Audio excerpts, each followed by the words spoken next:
Welcome to the Temple of Geek Podcast. My name is Danielle, and I will be your host as we share our thoughts on the upcoming second season of HBO's The Last of Us. My co-host Olivia and I will be talking about the second season weekly as the episodes air, but we wanted to start off with a little recap, refresher, doomsday prepping, if you will. If you haven't watched the first season, save this episode for later and come back because there will be spoilers. However, if you haven't played The Last of Us Part 2 video game, don't worry. The first section of this episode will be spoiler-free for Part 2, and will clearly state when we're about to venture into spoiler territory.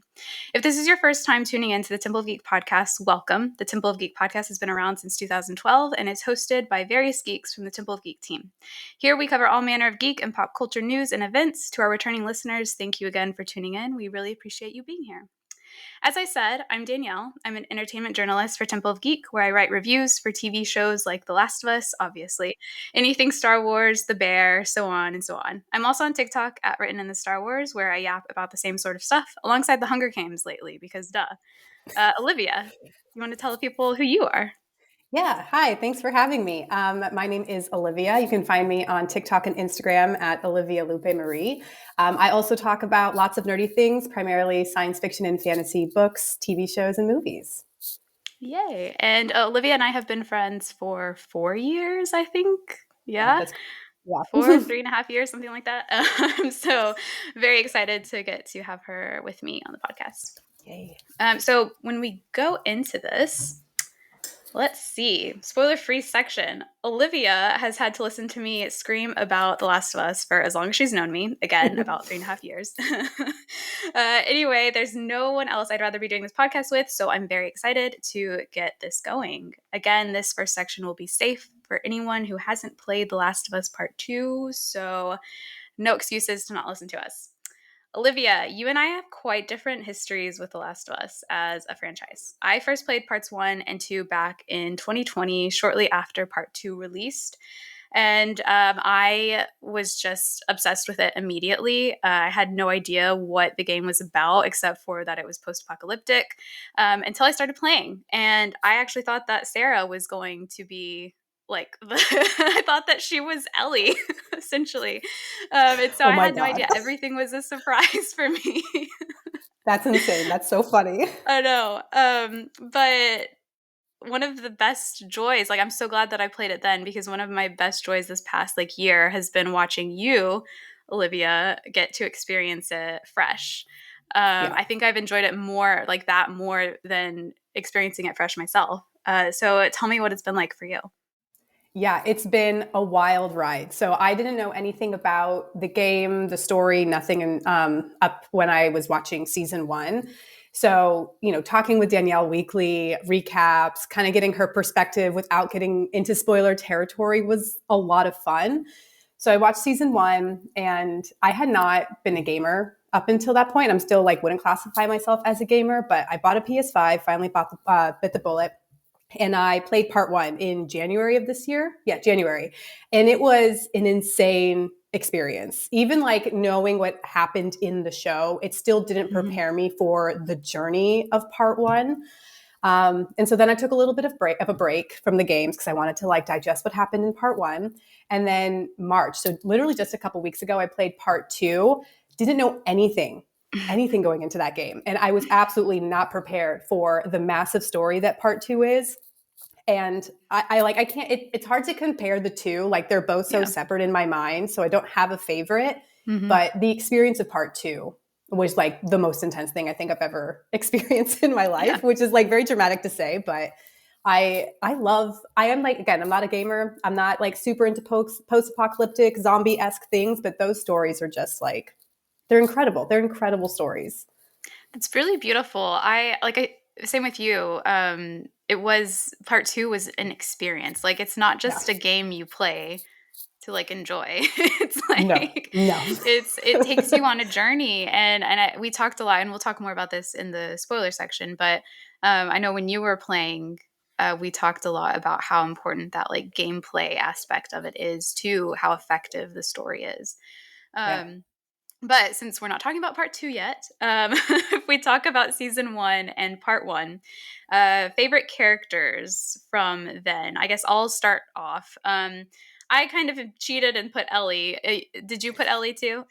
I didn't. I actually put Joel Oh, for okay, my great. favorite character. Yeah, No, for the this works. game. This works out great. Okay, Yeah. so Ellie is my favorite character from season one, just slash part one.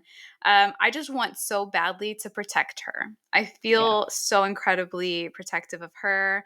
That might be a little bit of projecting on my part, but whatever. We all do it. She's just been through so much for her age, and she tries so hard to keep like a brave face for herself and for everybody. And I think I really feel about her the way Joel does. I want her to have peace and to know that her life is meaningful beyond what she can offer other people. But I also like to think that I would be more open with her and more communicative than Joel is. At least I hope I would be. Um, maybe a bit more of how we see Tess is with her. I think that's like the kind of relationship that I really want for her, Yeah. is to have that, that other woman in her life who is, not feeling so like macho protective over her, but wants to guide her a little bit more, and really kind of understands what she's going through, maybe a little on a little bit different level than Joel does. Yeah. Oh, it's so sad that Ellie never got that experience, Hmm. especially with Tess. She Yeah, only gets a couple hours with her. It's just so heartbreaking. I know. But yeah, mine is my favorite character from the game, which is different from the show, is Joel. Like you said earlier, there's just something really special about gameplay when you're connecting with these characters, Hmm. and Joel often, if not all the time, makes decisions that I personally would never make. Hmm. So having to go through that journey of like playing this character, doing things I would never do, and coming to understand his choices, maybe not accept, but understand his choices, just really connected me to that character in ways that I wasn't anticipating. Um, and so just Game Joel has a very special place in my heart, and also his relationship with Ellie. I'm just like you; I feel very protective of her. Hmm. This poor young girl who goes through so many terrible things. And I think the hurt and the sadness and regret that Joel experiences as Ellie is, as they're going through this journey across the country, I think is something that I also take on, and so I Mm. like empathize with him. Yeah. But for the show, actually, my favorite character is Frank, Oh, yay. and which is so fun because if you've played part one, we only get to experience Frank through the eyes of Bill, and then also through some letters that we're like looking at Hmm. throughout his little town. So being able to experience him as like a fully fleshed out character for even just one episode, I thought was a really special thing. And he didn't become my favorite for the show until I rewatched the show. I just finished Hmm. rewatching it after playing the game.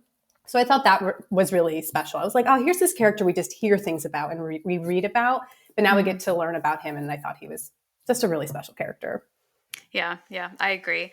And going off what you said about Joel, I people will come to find out about me if they haven't already that I am very, very hard on Joel, but I love him so much. Like I criticize him probably more than anyone else I've seen, but I also just really love him. Like I Yeah. attach myself to him very, very closely when I first started playing the games. Like I to the point where I can't even find Pedro Pascal attractive as Joel because like that's my dad.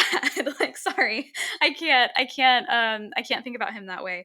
But I agree with you about everything you said about not necessarily agreeing with his actions, but understanding them and knowing why he did it. And I think that he's just such a good character. He's a very, very complex character who isn't a hero. People No. want to make him a hero, and I'm sure we'll talk about that more throughout this season, especially. Yeah. But yeah, I think he's so good, and Frank too. Yes, I'll talk more about Frank later on in this episode. But yeah, I love your choices. As far as scenes or moments go, I have different ones depending on the show and the game. Okay.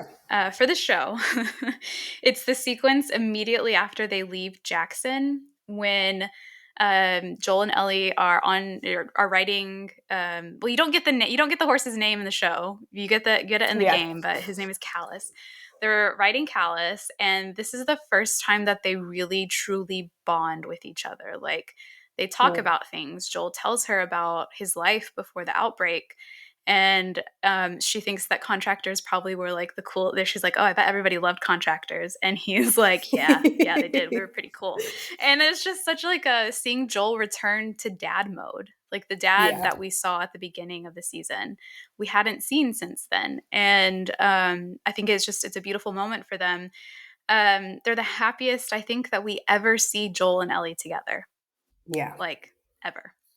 And it's heartbreaking, but it really shows how much they've come to care about each other, which makes like the slight distance we see between them after Ellie's kidnapped by David's group, and especially after the Firefly Hospital, just kind of makes that distance all the harder, I think, to kind of to accept, because we know how happy they could be, and to see them like stray so far from that is really difficult. But I also really love every scene with Sarah in the first episode. I didn't want to like pass up mentioning Nico Parker's performance as Sarah, because she's only in the show for maybe an hour. Like that's it. And she has left such a profound like mark on The Last of Us. Like when I replay the games, I love Sarah in the games, but Nico Parker is like Nico Parker is Sarah to me. And I just love like just that she's so young and she was able to kind of come into that role and really like just own it completely. And so I just wanted to give a little notice about that. But for the game, it's a tie between the giraffe scene and the very last scene of the game. Oh, yeah. Both of those are so good. Them, yeah. Those are also in the show, but something about how they are in the game, and I don't know if it's because I played the game first, that I feel slightly more connected to those versions of those scenes than I do in the show. But either way, they always affect me just a little bit more. And Ashley Johnson's okay at the end of the game never fails to give me chills. And I just think it's one of the best endings to any story ever. Like imagine if it had just ended there. Like you and I know, and again, we're not going to get into spoilers, but if it had just ended there, I still think it would have been one of the best endings to a story. Absolutely. Yeah, absolutely. Yeah. It like can definitely be self-contained in that way. And I wouldn't call it satisfying, but it's definitely like a great ending. Satisfying in the sense that like, oh, it hurts. That ending hurts my soul, but like it's still so good. Yeah. What about you? So I think for the show, and we were actually talking about this last night, I messaged Danielle because I finished watching season 1 last night. It's when Joel opens up to Ellie about his suicide attempt. And which Danielle and I both think that game Joel and TV show Joel are not like totally different, but there's some stark differences. And this is one of those stark differences. We can't imagine game Joel ever opening up in this way to Ellie, which I think is a shame. Yeah. So I'm happy to see it in game or in TV show Joel, where he opens up about, his suicide attempt, how depressed and heartbroken he was over Sarah's death. And then the most beautiful thing is when Ellie says like, oh, well, like time heals all wounds. And Joel says it doesn't. And then insinuates it's actually her that healed this wound. I just think that is, like you were saying earlier, it's one of those beautiful moments where these two connect.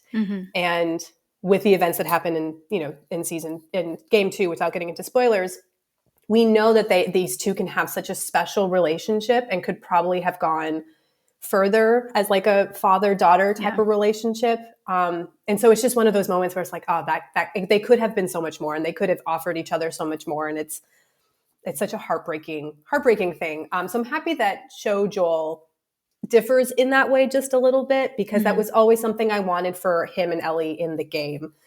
And then for the game, this is really silly, but I loved the exchanges between Bill and Ellie when we meet Bill in the game. They're in this like basement or something, and this is where we learn how to like make some bombs and stuff like that. And the exchanges between Bill and Ellie, they're just shitting on each other the entire time and just swearing at each other, and it is the funniest thing. And we get to see like aspects of that part of Bill in the show, but we get it way more in the game. And I just think that dynamic is so funny. Yes, I love that so much. I wouldn't trade what we got with Frank and Bill in the show for anything, but God, I'm so glad we have the version of Bill in the game that we do. Yes. Because Yeah, you're absolutely. right. And it's how we see just like more of how feisty Ellie is and how Yeah. she has always been this, this little, like, I mean, she's 14 years old, so she's going to be a little brat sometimes, but also it's Hmm. warranted sometimes. And with Bill, it totally is. Yeah, and you can see, like, with Bill's the first time we really see that she's able to kind of hold her own against Yeah. someone, and, like, she gives it to Bill as good as, like, he mouths off to her, she mouths off right back at him, and I think that Yeah. he was, like, a little impressed by that too. I think so. Yeah, Yeah. but yeah, I love that part of the game so much too. Yeah. Um, Now that we've talked about that, we've talked a little bit about things that they've changed, especially with kind of, game Joel versus show Joel. Is there anything that you don't like that they changed? Yeah. I don't love the way that Ellie saves Joel in the Hmm. TV show compared to the game. And it's not that I don't like that scene. I think that Hmm. scene serves the purpose of the show because, there's that big moment where Joel is telling Tommy when they're in Jackson, like, I am not the man I used to be. I'm riddled with anxiety and fear and, like my body's failing me. I can't protect her in the ways that I know I should be able to protect her. So, like, it makes sense in the show, but something about the way that Ellie saves Joel in the game is just Hmm. like, again, it's one of those like bonding moments for the two of them. And it's not the first time Ellie kills in the game. I mean, obviously, Hmm. she has to kill Riley. But I don't know, something about it to me, I was just like, oh, I missed, it was such like a defining moment for their relationship. And I didn't feel the same way about Hmm. the show, but I still don't hate that moment. It just wasn't my favorite change. Yeah, I think I agree with that because, well, I love how Joel immediately apologizes to her because that like healed something in me that is like a parent apologizing to their child. What? Like, what? Wow. But and so I love that for what it shows. I think it fits show Joel very well. Yeah. Yeah. But the way it's handled in the game, I think I don't know, it gives so much information about Joel's fear, I think, Hmm. in that Yeah. he is so afraid of failing Ellie, but he would Hmm. never let on about that to her. Yeah. And so in the game, like if you've not played the game, they're in a hotel and Ellie and Joel have been separated, and Joel gets attacked, and he is literally about to die. The guy is drowning him, and Ellie shows up and shoots him. And so it's kind of similar to what is going on. It takes place at a completely different time, different things going on, but Ellie kind of like she freaks out a little bit. She's like, "Oh my god!" Like you can tell, like it's the way kids freak out, like trying not to make a big deal out of it, but then trying to make it seem cool, but actually they're terrified. And she's like, Yeah. "Oh my god, did you just see what I did? Did you see his head?" And and like obviously freaking out that she did this, but in a Yeah. very Ellie way. And Joel gets mad at her, and he Yeah. snaps, and he's like, "I told you to wait for me. What are you doing?" And it's his anger is because he's so mad at himself for forcing her to have to save him. Yeah. And so we get a lot of the feelings that he explains to Tommy in the show, but we get it through his actions with Ellie. Hmm. And I like I said, I don't know that that would fit show Joel, but it fits game Joel so well. Yeah. So yeah, I do Yeah. agree with you. I that is one of my favorite scenes. And then he makes up for it later by showing her how to shoot, by trusting Hmm. her whenever they need to get away. With he trusts her with the rifle, and he literally puts his life in her hands willingly and by Yeah. choice, not just by circumstance. And I think that like that is so important for their relationship too. But mine, what I don't like is has to do with Marlene. So Oh, I don't know if you know interesting. this, Olivia, because it's really only explained in the comic. I don't know if you've read the comic. I didn't even know there were comics. Oh my Yeah, God. there's just one. It's a mini a series. I don't even know if it's a series. It's like one volume, but it's about Ellie and Riley and how they met, how they became friends, and it also includes how Ellie met Marlene because in the Hmm. game Ellie knows Marlene before the events with Riley, Yeah. and um, it's I guess I'll just give like a little summary, but I really think everybody should try and read it. It's called like American Dreams, I think. Highly recommend, should be available now, especially with the show being so popular. But Ellie meets Marlene when her and Riley go out one night, when they escape the Fedra school. And Marlene tells Ellie that she was the one who took her to the Fedra school, and she gives her Anna, Ellie's mom's, knife and a letter from Anna. And Anna wrote this letter before Ellie was born because she knew she was going to die, and so she quickly wrote it down. And when you're playing, I think in the DLC for part 1, the one with Ellie and Riley, I think that letter is in Ellie's backpack, I think. But Marlene explains all this to Ellie, explains that not only was she there when she was born, not only was she best friends with her mother, but she's been watching over Ellie this entire time, her entire life. And when she couldn't do it herself, she had people watching her. And so there was no world where Ellie would really, where she was alone. Marlene was always there watching over her, even when Ellie felt like there was no one. And so for me, that really adds to Marlene's relationship with Ellie. But more importantly, Ellie's understanding of that relationship and her feelings about Marlene and her attachment to Marlene. Because in many ways, Marlene, at least in the game, was Ellie's first experience of a parent. And it's a different type of parenting than Joel does. But she's still, I firmly believe, I think she viewed it that way. Like Marlene was a protector to her, a silent protector, someone that was there when she didn't even know it. And that makes our understanding of Marlene's choice at the end of the game to prioritize the vaccine over Ellie's life, a more difficult choice, I think, than the show shows it as. I think the show tried to put it out, by showing us that she was there when Anna died and that she was trying to fulfill the promise that she made to Anna about taking care of Ellie and looking over her. But I think Ellie knowing that she was there adds more to it. Yeah. Because there's a part, I don't know if she asks in the show, but when her and Joel are driving away from the hospital to Jackson after everything goes down, she asks about Marlene. And Joel is obviously killed this person who was the first one that really looked after Ellie besides her mom. And I think that, Joel having done that adds weight to, like, it is yet again, I mean, it's not Ellie's fault that any of these people have died, but she views it that way. And so, like, her mom has died protecting her. Marlene died because of her, essentially. Riley died because they were together. All of those things. And so I just think it adds a little bit more weight to that, if that makes sense. It does. Yeah.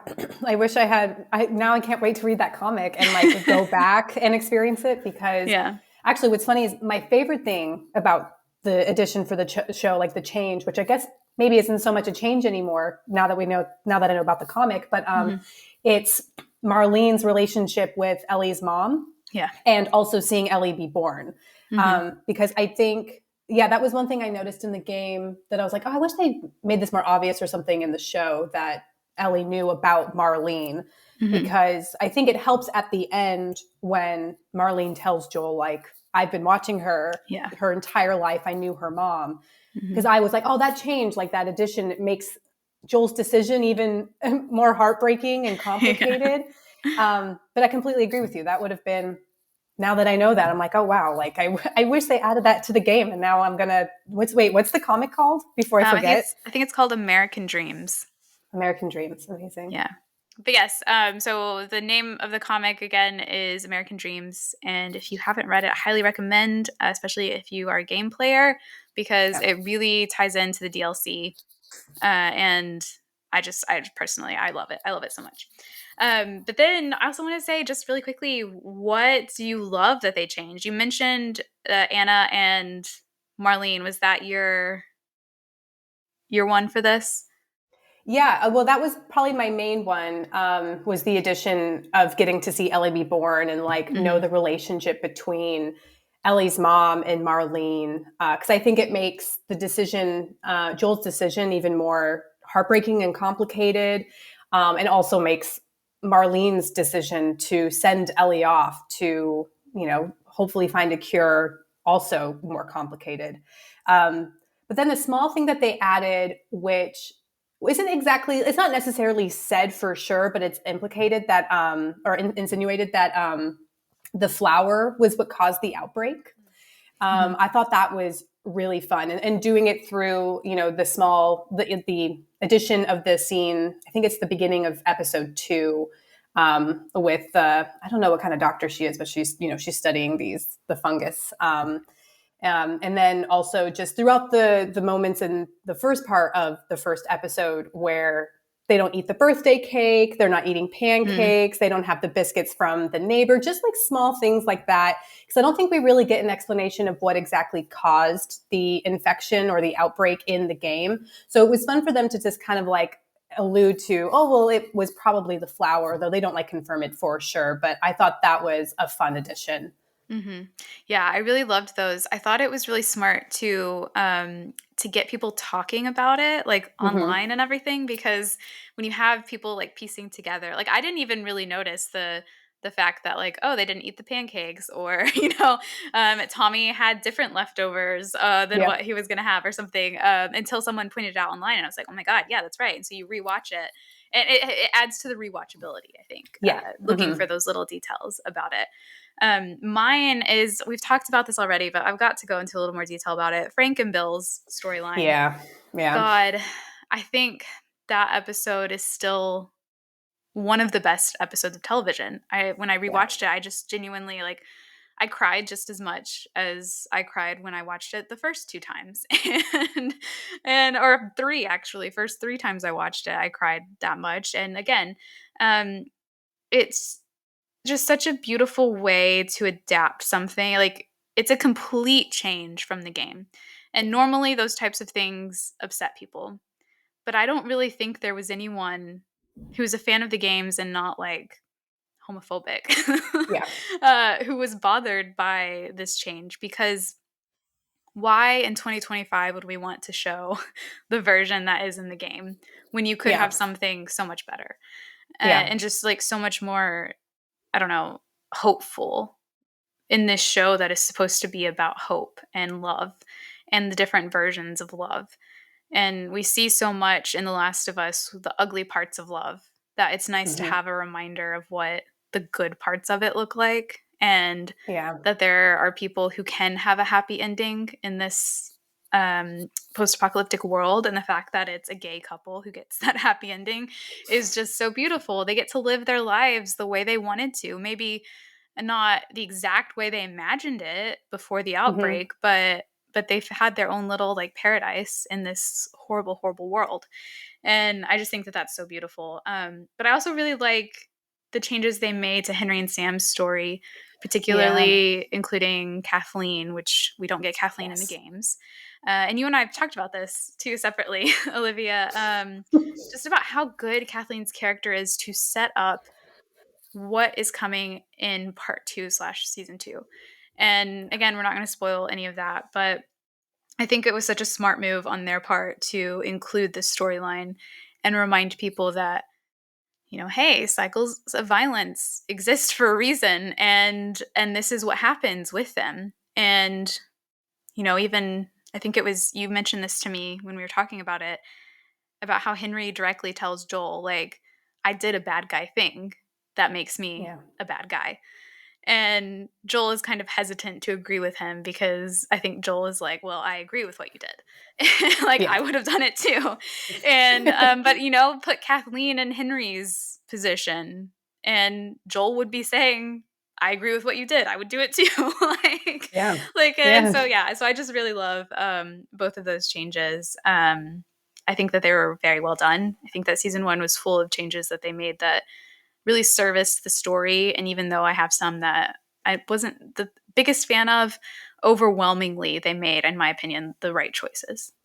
Yeah, I agree. And it's something that you said earlier, like why if there can be a moment to update or like reinforce themes and ideas that Mm-hmm. they, didn't do initially because of, whatever limitations they had in the game that they can do in the show, like why not take advantage of that? Yeah. And like you said, I think the majority of the changes that they made, which actually really weren't very many when you really Yeah. look at it, Mm-hmm. were all really smart. You can tell they were really well thought out choices just to further enhance the story and the themes that they're trying to explore. So I think it's a great adaptation, probably one of the best.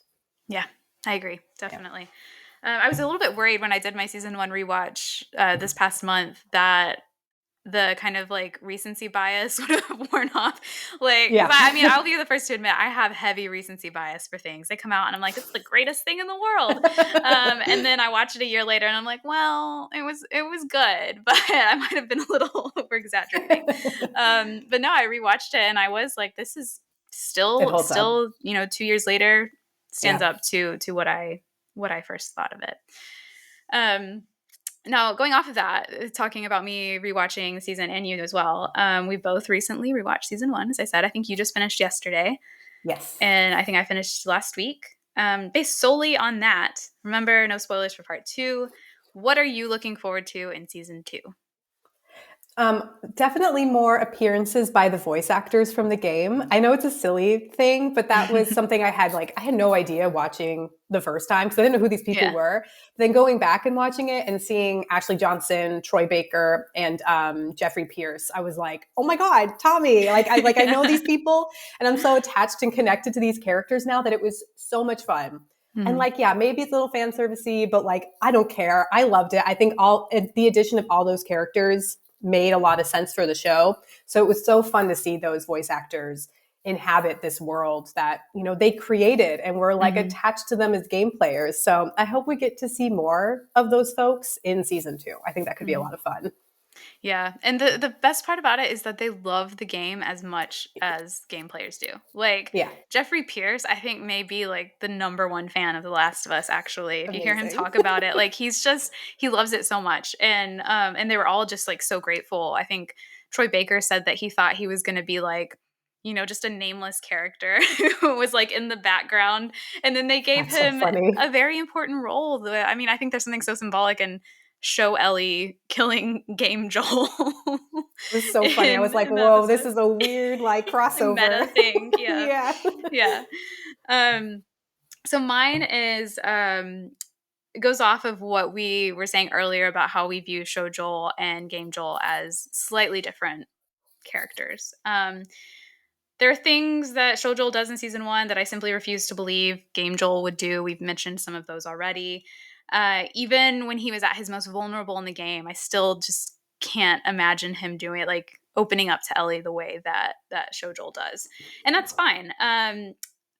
Because it makes me really look forward to how they're going to navigate the themes and the events of part two in season two. So how will Yeah. that manifest? Will they continue on with Joel being like, I don't want to call him soft, but he's just a little bit more vulnerable, I think. And I don't Yeah. mean that in a bad way. I think that there are merits to looking at a character like Joel through that lens. Um, we know from the trailer that he goes to therapy, so that's not a spoiler or anything, because Yeah. that I can say that does not happen in part two of the game. Nope. Um, Would never but happen. so will they carry on with that, or will they attempt to? I don't think correct's the right word, but for lack of a better word, correct his attitude in some way. Not attitude. I don't even really know, but you kind of know what I mean? Like Yeah. steer him in a different direction than the way they were going in season one with him, Yeah. away from more vulnerability or not. I don't know. I'm looking forward to finding out though. I think that Mhm. the fact that he is a little bit different from Game Joel makes it exciting for players, or it should. It does for me, because I that means I don't know what he's gonna do. like Yeah. like he could, like, there are actions I'm not sure how that he would take. Olivia and I have discussed this. We'll probably discuss it more in the next part. But yeah, it makes it exciting, and I know that whatever it is, Pedro Pascal will do an amazing job with it. Perfectly. So Yeah. very He always excited. does. Okay, so this concludes our spoiler-free section. If you have not played part two and you don't want to know what happens in part 2 and what will and might happen in season 2, then please leave now. I think that if you have access to play the game, you should play the game. Even if it's just to watch a playthrough on YouTube, I highly recommend that. But whatever you choose to do, it'll be great. And I hope that if you stop here, that you join us for the season 2 episodes every week, because I'm really looking forward to talking about them with Olivia. And it'll be fun. It'll be great. So thank you for joining us, and don't get spoiled. So now that hopefully everybody who doesn't want to get spoiled is gone, we are entering the spoiler section. Everything and anything is fine to talk about when it comes to part 2, which Olivia and I haven't talked like live about part 2 yet. So we've done lots of voice messages and everything, but this is our first time actually doing it face to face. So I'm excited. Olivia, as a first time player, what did you think of part 2? What surprised you the most? I can't even put into words how incredible that game was. I'm so not exaggerating, truly incredible. I will say I was not surprised about Joel's death because TikTok spoiled me months before I played the game. Mm-hmm. Now, I didn't know how he died, when he died, but I knew he died. And I will say I was still, Danielle can attest to this, I was still pretty shocked. I sent her a flurry of voice messages holy shit, it's happening. But in terms of the true surprise was how much I came to love Abby. Yeah. I never expected to actually love that character or even like that character. Mm-hmm. I just remember so vividly having to play Abby. You spend half the game as Ellie. You're on this vengeance quest with her. I am so upset that Joel is dead and the way he died. And then all of a sudden the game forces me to play Abby. I put down the controller and I had to walk away. I was so upset because I was I don't want to do this. This is I know that's really over the top emotionally, but I was I don't want to do this. And then I was well, I do want to finish this game. I did pay for it. So let me just continue it. And then I don't know, a couple hours in, I was oh no, I think I'm falling in love with Abby. I think I love this character. And that was a true shock to me. It's still hard for me to believe because I still am very upset about Joel dying and everything that Ellie goes through and loses. But yeah, that was my biggest surprise, was how much I loved Abby at the end of it. Yeah, I think that was mine as well, alongside Joel dying. So I played, now I can tell you about this, which I think I might have mentioned it a little bit, but Joel's death leaked before the game came out. Yeah. And you've watched the documentary too, so you know about this. But that somehow didn't make its way to me. I think because I wasn't really, I hadn't played part 1 yet before part 2 came out. So I wasn't on that side of social media. I wasn't, really paying attention to it that much.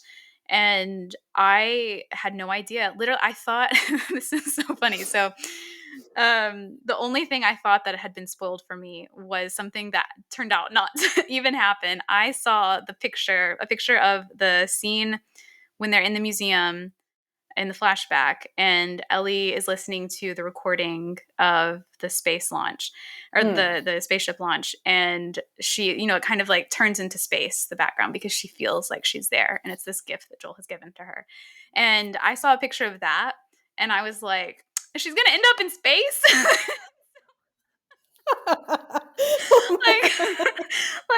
I saw that picture before I even played part 1, and so then I saw Ellie. I meet Ellie for the first time in part 1. I'm oh my god, I'm so mad. She's gonna somehow this is gonna turn into a supernatural sci-fi thing, and she's gonna end up in space. And so I was waiting for this to happen throughout part 1, halfway through part 2, and I was wait, this doesn't make any sense because she's older now. That's too funny. That's so good. And I get to the museum scene and that happens, and I'm crying because it's such an emotional scene, but also laughing at myself because I was oh, this is it. It's just in her head.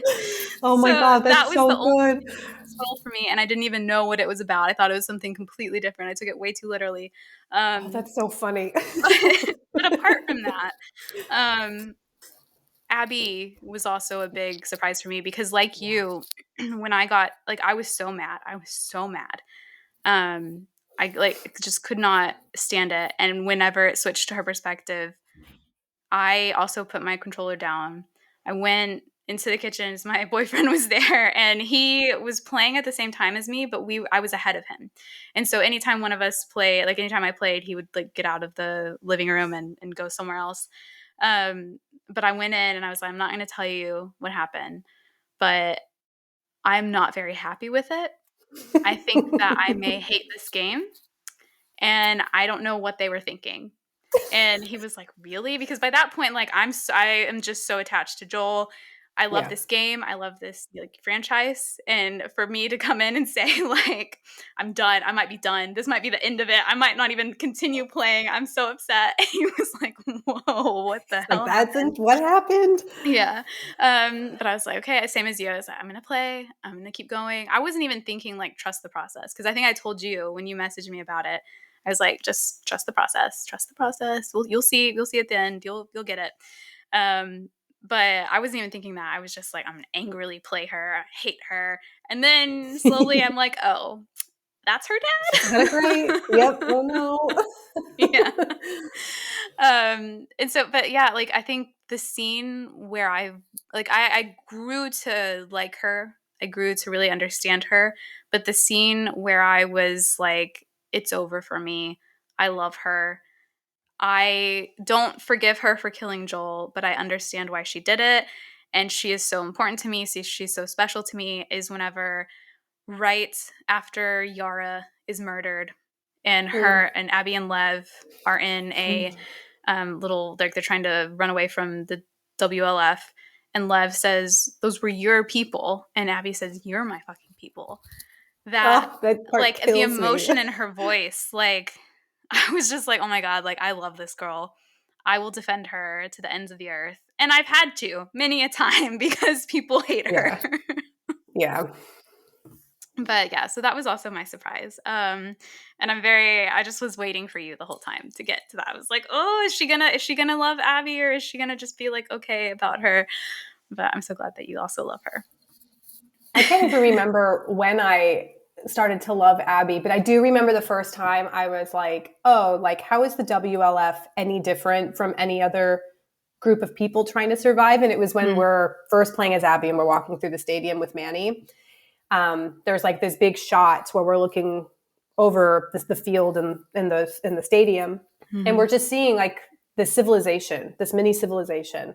And it just dawned on me. I was like, these are people just trying to survive. Like at this point, I didn't know why she killed him, who she really was, but that was my first step into, oh, like something about what Joel did kept this civilization or this group of people from being safe in whatever capacity. And so then I was like, so I guess that was like pretty early on actually. Then I was like, okay, I guess I can be open to this, because I also had a feeling I was like, we're gonna play as her as for like another like I don't know, like 16 hours or something. So I better like open myself up a little bit, otherwise this is going to be a miserable experience. But yeah, I can't remember when I fell in love with Abby, because I do love that character, which is again it's like so shocking for me to say, but definitely the same moment for you when you were like, ugh, that whole scene with her, Yara and Lev, just like, eats at my soul. I just that is such an important moment, and I hope they don't change that moment in the show.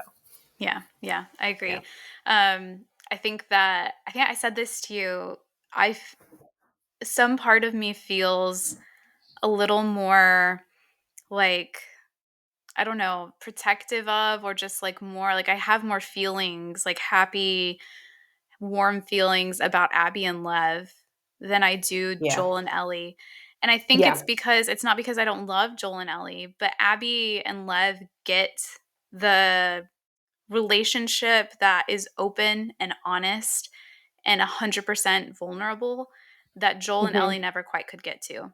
And like Yeah. they never had the time to get there. And Joel lying to Ellie, while I understand why he did it, that was a something that prevented them from getting to that complete honesty, because there was always, no matter how happy we see them, like in the museum flashback, my favorite scene, like they're so happy there, but it ends on a very sour note.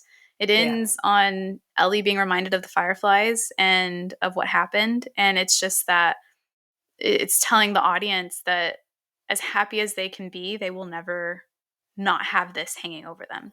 As long as Yeah. Joel is lying to her, they're always going to have that in the background. And Yeah. Abby and Lev don't have that. Mm-mm. And I think that's so great for them. And I love that for me too, because I get that relationship. But God, I wish Joel and Ellie could have had that too. Yeah.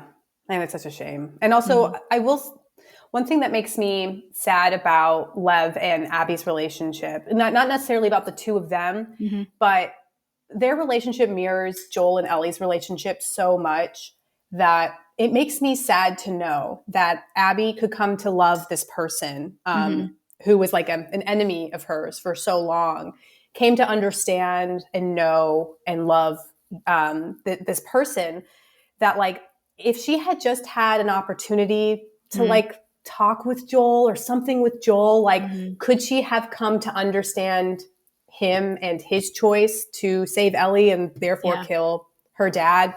You know, we'll never know. But I think Abby's capacity to, just like she's such she has such a big heart, even though she kills Joel. Like, you know, like, I know that she did this terrible thing, but she has this capacity to love and understand and forgive, in a sense, that it just makes me sad that she didn't get to do that with Joel, and Joel ends up dying because of it. So that just, I'm always reminded of that capability that Abby has, and it didn't get to be extended to Joel. Yeah.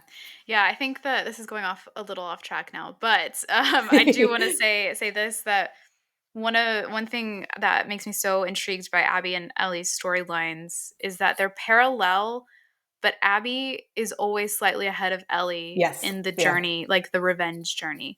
We start part 2 with the end of Abby's revenge journey, and the remainder of the game is her redemption, essentially, or her finding her way again. And the rest of part 2, meanwhile, for Ellie, is her revenge journey.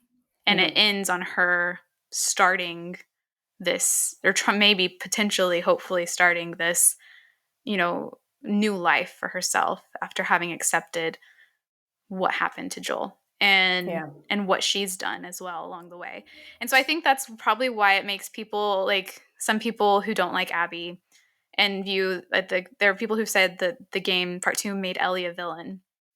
And I was like, well, the point is that I don't agree with you're that. Going to be a villain in everyone's story, like someone's story, you know? It doesn't make you necessarily a villain yourself, but it's that Abby and Ellie are two sides of the same coin, or really maybe even like the same side of the same coin, just at different parts of that. And I think that maybe people, like, not really allowing themselves to kind of view it that way has hindered their, you know, the opportunity to really get to see, you know, Abby's journey for all that it is, and Ellie's.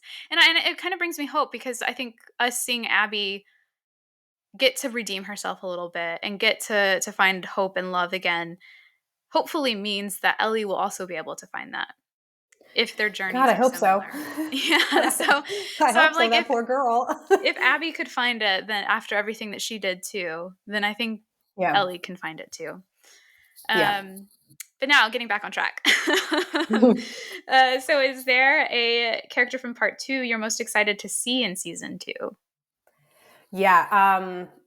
So Lev and Yara, obviously. And you know, we don't know the cutoff for season 2, so I am just going to, like, answer it with, like, everything we know about part 2 of the game, because we don't know the cutoff for the season 2. So Lev and Yara, though, I don't think they've announced casting for those two characters, so it's possible we won't see them this season, but that would be cool. But we do know that we will see Isaac, and I'm very excited to see him. We only get a little bit of Isaac in the game. I think maybe there's like 2 or 3 scenes with him. So I'm really hoping they give him more in season 2. And also, like, through that, really set up the tense dynamic between the Seraphites, the Scars, and the WLF. Also, I'm so happy you say WLF, because I never call them the Wolves. I just, like, isn't really, I don't know, I'm just like, that sounds weird. So Isaac, and then just like a hope. This probably won't happen, and it doesn't need to happen, but I think it would be fun. The leader of the Seraphites, their kind of saint figure, is dead when part 2 starts. But I would love to maybe see her and the formation of the Seraphites, if there's like a flashback they want to include or something. I just think that could be fun. I think the dynamic between those two warring factions essentially is so interesting. So definitely, so Lev and Yara, and then Isaac for sure. Yeah, I think that they're well set up to introduce like the Seraphites in that way. I think it would be really interesting because I think it would kind of mirror like what they did with the professor of mycology. You know, everything, like obviously that's not a character, and she's not a character in the game, but they still were able to kind of like go back in time and be like, hey, this is what happened here. So I could easily see them doing that for part 2, season 2. And I really hope they do as well. So I want to see Lev so bad, but I know that we're probably not going to. But like I think you and I've talked about, if Lev and Yara are in this season in any capacity, then that is the best kept secret of television for a while, because there has been not even a rumor of it. Nothing. But I will cry, and it will be on here because we'll get on here right after the episode, and I will be just a mess. But from what we do know, I am just like, this may be a basic answer, but I'm really looking forward to seeing Caitlin Dever as Abby.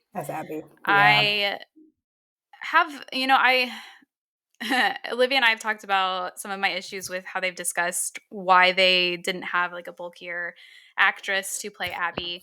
And I don't really mind, because I get, the difficulties of having to film scenes from before Abby has a ton of muscles to scenes where she does. And I get that asking that of an actress would be a lot.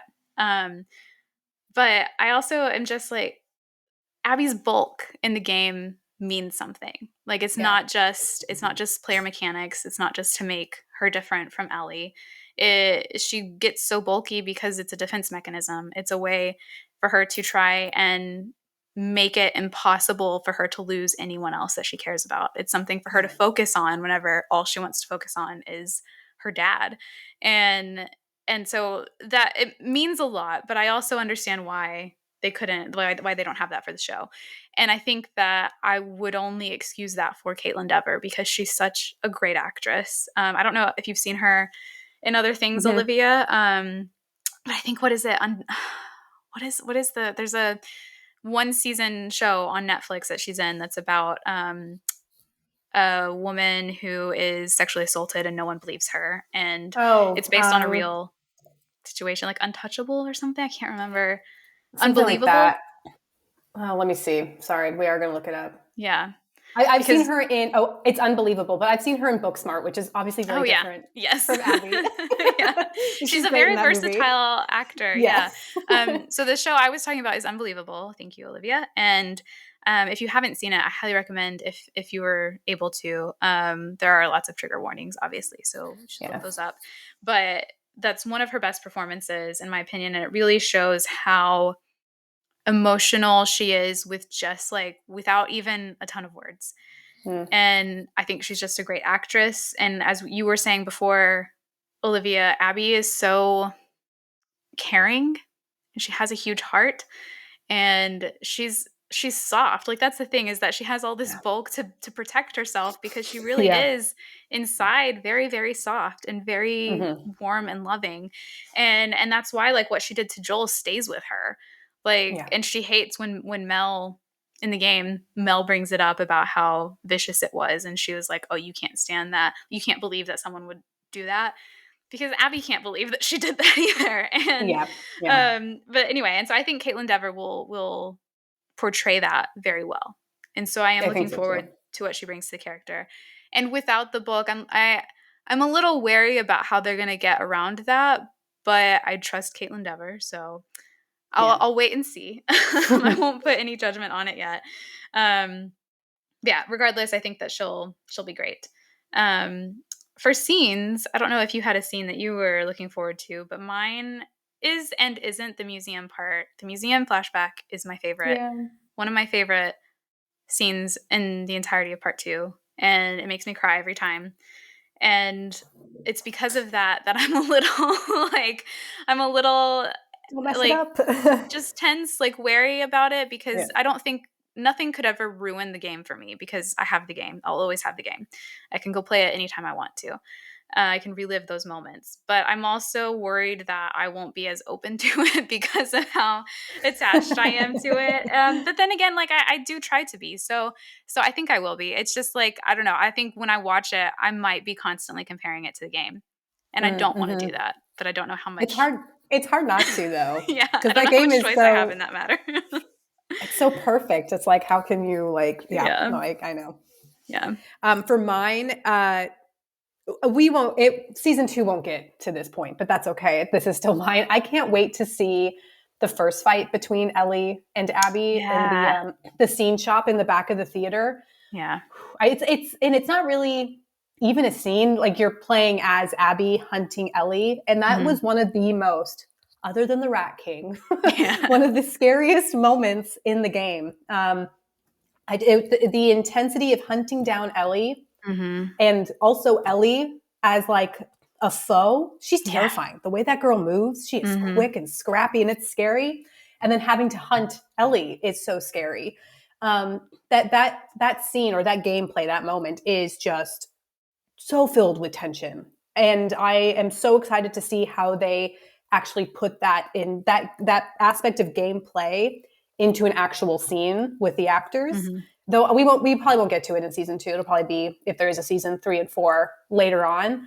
But I'm really very excited to see that scene come to fruition. Because man, it's tough to play. It is really tough. Every time it's like the triangle or square when you have to hit Ellie or strangle her, I was like, no. I'm like, I don't want to do this. I was like, come on, girls, let's just be friends. Yeah, can we talk? Like, let's just have a little chit chat. Like, let's you know, let's go get a coffee and talk this out. But no, and I will say, like, my mom doesn't know anything about the game, and doesn't know anything about season 2. But when we rewatched season 1 together, she was like, "Oh, I'm so excited for season 2."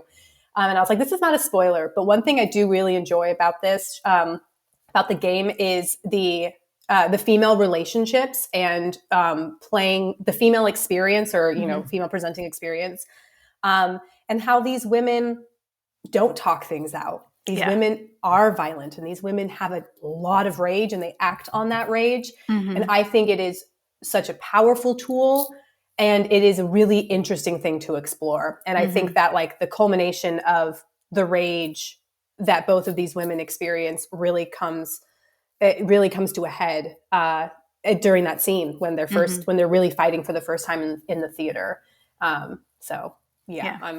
It's a great scene. I'm so excited for it. Yeah, I agree with you. And I think, like, just to quickly shout out the co-writer of The Last of Us Part 2, Hallie Gross, who also has co-written the last 2 episodes of season 2. Oh, cool. That's awesome. Yeah. And so she was brought on for part 2. And I'm really glad they had a female writer in the room for that game. I think it would not be as good if they hadn't had that perspective. And I think because of exactly what you said, is that, we get to have this exploration of, like, anger and, like, bloodthirst in a woman, but in a way that isn't just, like, surface level. It digs into the whys, and they're allowed to be soft and caring, but also brutal. And I think that's so important. Brutal. And this game is so much more brutal than the first game. I mean, it is like, there were moments in it I was like, oh, this is making me feel sick. And I'm not, like, queasy to that kind of stuff. But yeah, and it's like, wow, and these are 2 women. You play as women the entire time. So it is intense.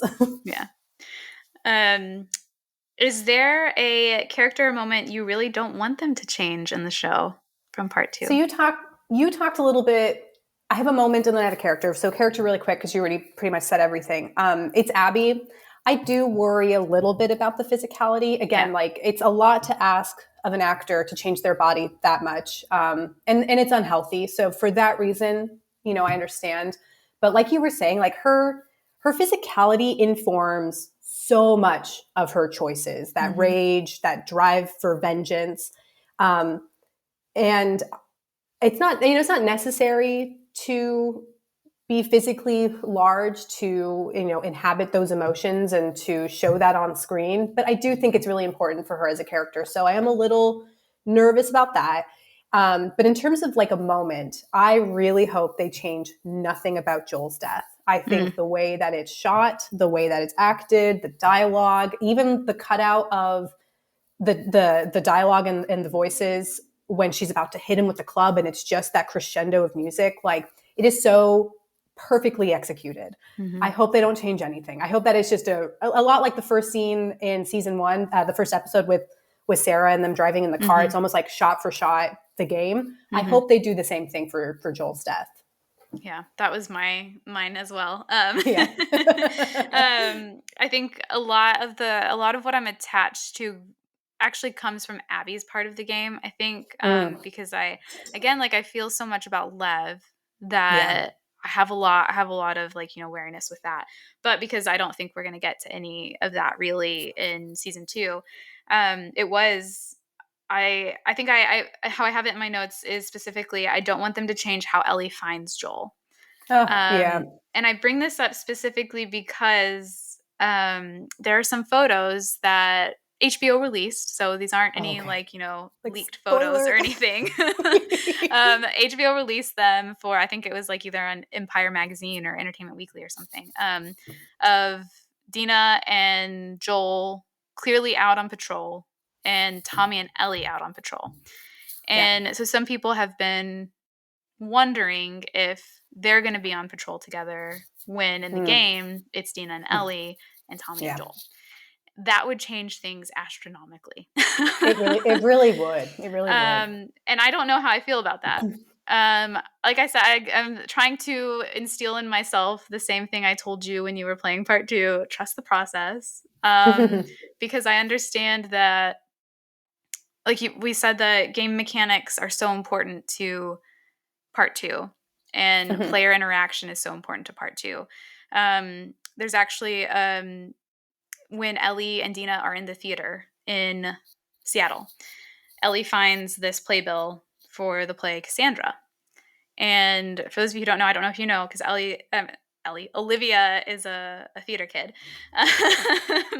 Cassandra is essentially about this woman who is cursed with the knowledge of what is going to happen.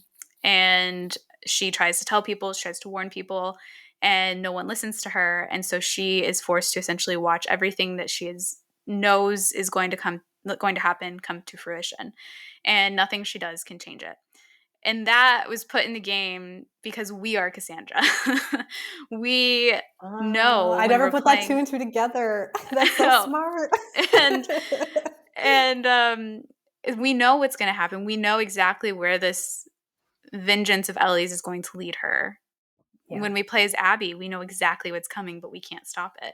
And that in part 2 relies so much on just the player being aware of that. You can't really transfer that to television, I don't think. And it's not the same. An audience isn't being forced to do anything. And except, watch it play out the way it is, but not in the same way as whenever you're holding that controller and you're directing them, and you feel a sense of responsibility for it. Like, I've led you here.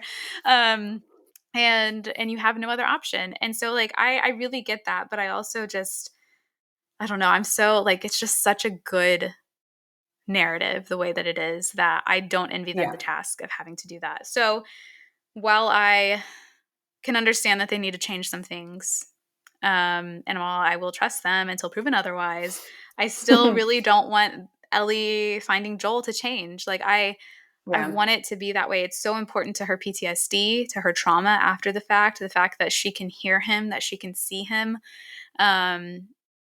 as he's dying is so important. Like, it comes back to her, and it's really what drives her. Every time she thinks that maybe she's healing a bit, that comes back and sets her right back at the beginning. And that's just like such an important part of her journey. But again, I don't know. I'll be okay if they do change it. Again, we always have the game. But I don't know. I don't want them to change that, but I think they might. So who knows? I wonder why they would change it. Like, I watched the documentary recently, which you talked a little bit about at the beginning of this. Like, Ellie was supposed to find Joel, like you're saying. She's supposed to find Joel in a very different way than happens in the game. Yeah. And they decided to change the initial one because I think it's like she finds Joel's body, who it's already mutilated and he's dead. And then Tommy describes to her what happened. Yeah. And then in the documentary, they say like, that's just like that doesn't get us where we need to go. It doesn't get where we need Ellie to go and how it informs her choices. And so then they changed it. So, she watches Joel die, and they even show us as they're filming the scene and how important it is to really capture everything in that moment. So I would be so surprised if for the show they changed that, because that was such a well thought out thing and everything is so intentional that like it would be shocking to me that they would change it. So but like you said, maybe they will, and maybe it'll be perfect for the show. Who knows? But I don't know. I hope they don't change it either. I could see her and Tommy finding it, like Tommy experiencing it alongside her the way that he doesn't in the game. And maybe Tommy's there, right, in the game. Yeah, he's not there, but he's knocked out. Yes, he is. Okay, that's what it is. So he doesn't see Joel die. He doesn't experience any of it the way Ellie does. But I could see them having like both of them experience it, and that also drives Tommy. Yeah. So Tommy, I know another person with a lot of rage. Oh, Tommy. Also, we didn't even talk about him this time. We will. We will absolutely be talking about him. So it's probably a good thing. Save some energy. I just remember sending you voice notes and text messages. I was like, where the fuck is Tommy? Like, sorry, I don't know if I can swear on this. I'm sorry. But like, I was like, where is Tommy? I was like, finally found Tommy. God, that man. He's like always in the forefront of my brain, but where is he? I know. I could see that to like help. Though I don't think Tommy, I don't know. I don't think Tommy needs, they're related. I mean, I don't know. They're related. They're brothers. And I guess like, even though Ellie and Joel aren't related, they're still family. So it's like, maybe Tommy doesn't need that extra push to get vengeance for Joel. But like, I don't think Ellie does either. I don't know. But that could make sense for Tommy to be awake. I guess I wonder how much him having a kid will change things. Oh, right. He has a kid in the show, but not in the game. Yeah. Not in the game. So maybe he does need that extra push because he has a kid. That makes sense. Okay. Oh, Danielle, you're so smart. I don't know. I mean, watch, it's going to be completely wrong. There's going to be something else. That's okay. I accept it. Okay. Is there anything else that you wanted to talk about? Just, before we start the season, I'm just so curious to know, where do you think they're going to have the cutoff be for season 2 in the game? Because the game is massive, as you know. So it's like, where could they cut off the story for it to make sense? And I don't think, like we were saying, I don't think they're going to do the separate timelines. I think it's going to be tandem storylines with Abby and Ellie. So if they do that, they don't separate the two. Where do you think they're going to end season 2? So I had a couple of thoughts. One, before it was set that it was 7 episodes, I had thought that it would be like when Ellie and Abby, when Abby shoots Jesse and we see her, I thought that could be a potential like good cutoff, but I don't anymore. That was like my first instinct, and I was like, actually no. The more I learned about how they're doing this, and the more that like I replayed the game and everything recently, I think that I could see them getting to the part where Abby is attacked by the Seraphites right before she meets Lev and Yara. Yeah. And so like the part where they cut her off of the rope as she's hanging, again, brutal. God, yeah, you're right. This game is so brutal. Really brutal. Yeah. I could see that being like a good ending. And I'm trying to think like time-wise where Ellie is at that moment. I think she had just killed Jordan and maybe I always forget her name because we never see her most, but Jordan's girlfriend. I hate referring to a woman as someone's girlfriend, but I can't remember her name. We just see her picture. Yeah. Oh God. I can't remember her name either. Oh, bad. Well. That's bad. But that's okay. Like day 2, right? That's Seattle day 2. I think so. Yeah, because she's on. No, she's with Dina still, so it's day 1. Damn, there's a lot that, especially with Abby's story, there's a lot that happens in the span of a day or 2. Yeah. But you know what? I think you're right. Because my initial thought was like, oh, they're going to end it with Jesse getting shot. But that's how they end it in the game. Like, that's the end of Ellie's perspective. And I think there would be a lot of danger in ending it there and then having season 3 be mostly about Abby's story. I just think there's too much time in between those two things. Yeah. So I think it would make sense because at least for Abby's arc, I would say that's kind of like the middle point where when she meets Lev and Yara, when she gets cut down before she's hanged. So yeah, that could make sense. But now that I'm thinking of like scenes we have from the trailer. Like, God, okay. And so another possibility came into my head that I have to say. So we know that we are seeing Ellie kill Nora because we've seen that in the trailer. Yes. Yeah. Okay. That is Seattle Day 2. That is Day 2. Yes, it is. Yeah. And Abby already knows Lev and Yara by that point because she breaks into the hospital to get the supplies for Yara. And what if they include Abby's storyline, her origins, in this season, but they don't include her perspective of that time, of the Seattle days, until season 3, if they get a season 3. That's another important thing that we should say, is that season 3 has not been confirmed yet. So from what I've heard from the creators is that they approached this like they expect to get a season 3, but they still approach this with the possibility of them not getting it. And so what you get is supposedly these 7 episodes of season 2 will be a like complete story. How true that is, I don't know. Again, HBO would be stupid not to give them a season 3, in my opinion. Yeah. So yeah, I think that the ending won't be a complete. It'll be a cliffhanger, but they're gonna get a season 3.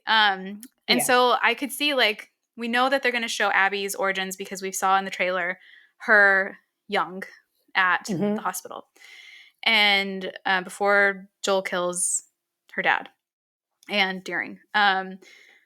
So I could see us getting those flashbacks during season 3, or at least that very first one. And then the end kind of being like, we start over. Like, Abby wakes up in the WLF, like the dome, the stadium.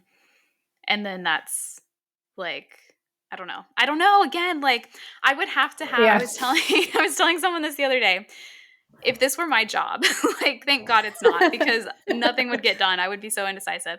But I was trying to imagine, how would I go about having to change this narrative structure from the game to the show in a way that honors the message of this story, but fits television and also doesn't drive anyone away immediately because of Joel's death and Abby, and you want them to care about Abby. I would have to have, like, the narrative structure of the game on one, like, wall and then next to it, like, what I imagine it could be for the show, because I just wouldn't want to lose anything. Like, God, just like, thank God it's not my job.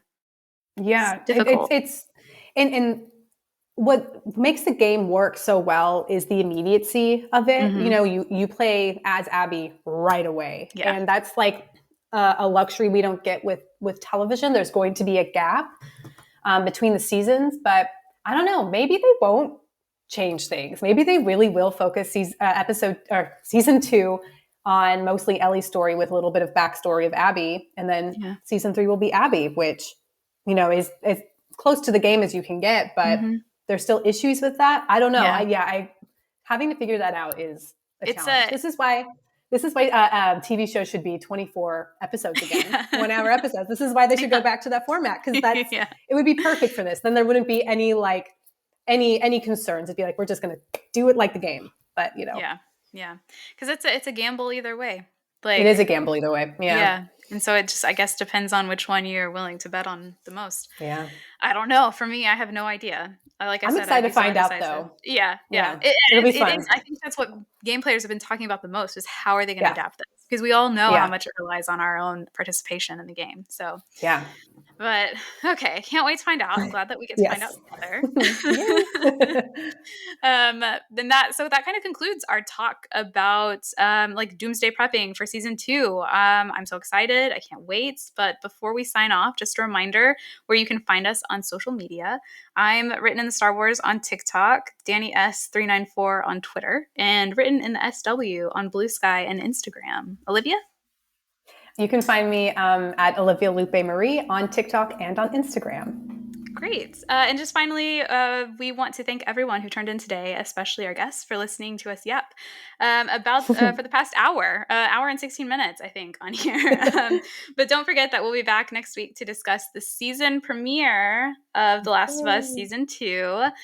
Quite literally cannot wait. In case you couldn't tell, you'll find me being absolutely sick with excitement and anxiety. I can't even get the words out about it for the next several days. It will be all I am thinking about 100%. In the meantime, if you have any questions or comments, feel free to hit us up on Blue Sky or TikTok by using the handle Temple of Geek. And if you want to check out some of our other episodes or shows, head over to templeofgeek.com, where you'll find all sorts of content that pertains to the world of geek. You'll also find the episode that Olivia and I and another of our friends did for season 1 of The Last of Us. So if you want to go and listen to that and see how differently Olivia talked about it then compared to now, a little bit of a time capsule there. We hope you'll join us next week. But until then, always remember that if you're lost in the darkness, you just got to look for the light, man.